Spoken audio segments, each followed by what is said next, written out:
Hello, and welcome to Daily Podcast number 18.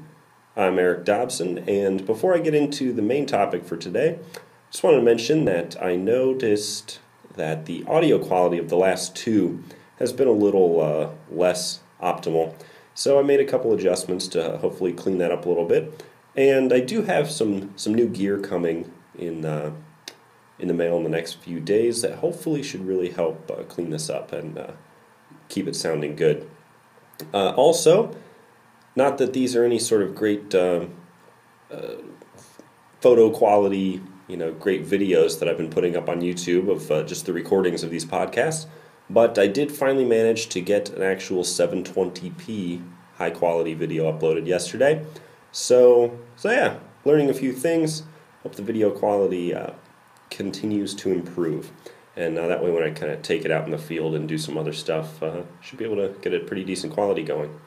But the topic today is the switch I've been recently making from Firefox to Safari. Now, this was one of the holdovers. I switched to Macs about 3 years ago, and one of the holdovers was that I had used Firefox under Windows. I really enjoyed it. A lot of stuff I customized and I got really efficient at using. So I kind of glanced at Safari a few times when I first switched, but then decided, Firefox is great, I'll just stick with that. And I've always been really happy with it.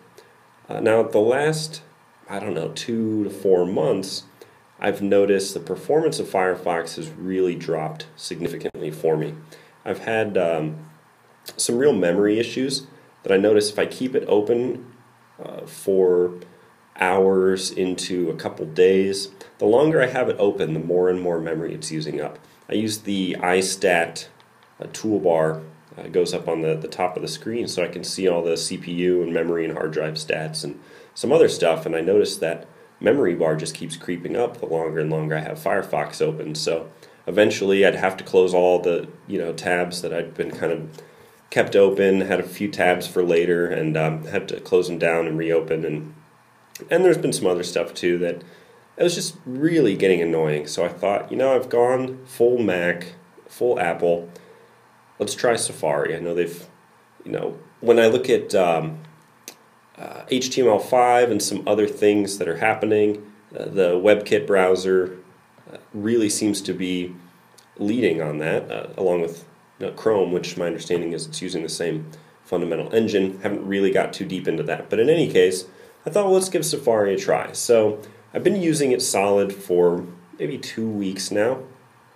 And overall, it's good. I mean, it works, obviously. There's only been a couple adjustments. So I'm going to tell you one or two things that kind of annoy the hell out of me right now, but a couple things that I really, really like. One thing I've noticed, the memory creeps up a bit with Safari over time too, but not as bad. In the end, who knows if I'll just end up going to Chrome, but so that has definitely improved. Now, one thing that annoys me like crazy, and I haven't found a fix for this yet, is in Firefox I have it set so if I'm browsing a tab, let's say it's the third of however many tabs, if I open a new tab from that, it opens directly to the right of it. So it just, interjects that tab between wherever else there is, and it just builds up. So if I open 2 or 3, it's going to open 2 or 3 right next to this one. And then I can browse through those more easily without disturbing my others and just kind of go back and forth. Safari, and I haven't found a way around this, anytime you open a new tab, it opens it all the way at the right of the end of the bar. So I can start to have tabs of different subjects just totally randomly mixed in throughout each other. And it really makes for some annoying, less efficient browsing. So I don't know if there's some sort of extension I can get for that. I definitely need to look into it, but that slows me down a bit. Now, there was one thing I was pretty concerned about, and it's turned out to be a pretty big benefit. The other thing I loved in Firefox is that if you have a few tabs open, you can go directly from one tab to another by hitting Command and the number. So if you want to go to the third tab, you just hit Command 3 and it jumps straight to it. And I use this all the time and could just really go back and forth from one tab to another, real quick. So Safari, of course, does not do that. When you hit Command number, it opens up that number of link on your bookmark bar, which would drive me nuts because I'd be so used to Firefox, I'd just hit, oh, I want to go to the second tab, Command 2, and it stays in the same tab and opens up whatever link is the second in the bar. So that was pretty annoying, but here's what I figured out. If I can set a hotkey, now this is a whole other topic, discovering you can set custom hotkeys extremely easily in any program. If you either learn or set whatever hotkey you like to go left to right among the tabs, that most of the time works quick enough. You can skip over a couple and go right to it.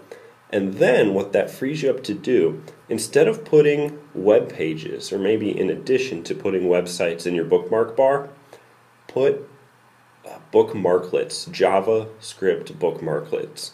This is awesome. For instance, if you use Instapaper, you know there's a little bookmarklet you can drag to the bar, and then anytime you're on a page, you're like, oh, I want to read this later in Instapaper, click that, and it'll send it over.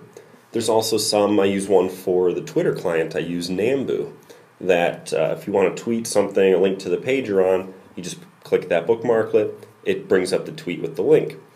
So this is an awesome feature. So now I have that set up with my handful of bookmarklets I use.